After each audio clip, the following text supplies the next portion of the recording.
knowing if there's a criminal past of your daycare provider and what that is. That's the goal of Kirk's Law.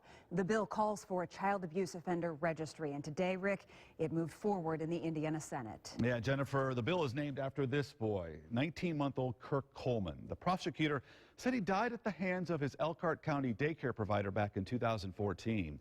Now, WSBT-22 Suzanne Spencer was the only local TV reporter at that hearing in Indianapolis.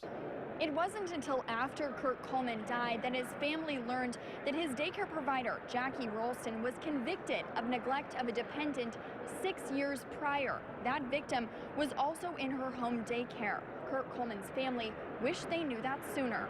There wasn't a dry eye after hearing the Senate committee voted unanimously to move Kirk's Law forward. The Senate chairman asked the family and friends to stand and said their story could make a difference in Indiana.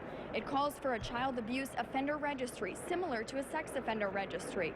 Some senators expressed concern about the cost. Senator Carlin Yoder authored it and estimated it could cost about $300,000 in startup fees.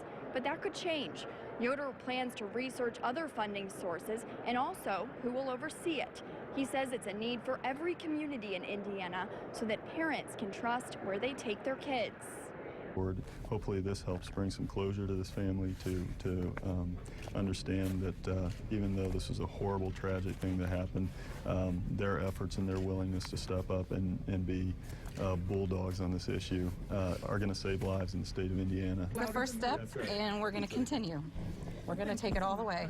Rolston was not a licensed daycare provider in Elkhart County and was operating legally the day Kirk died. That's because she had 5 or fewer kids in her possession on that day that were unrelated to her. Licensed providers, however, do have to undergo those criminal background checks.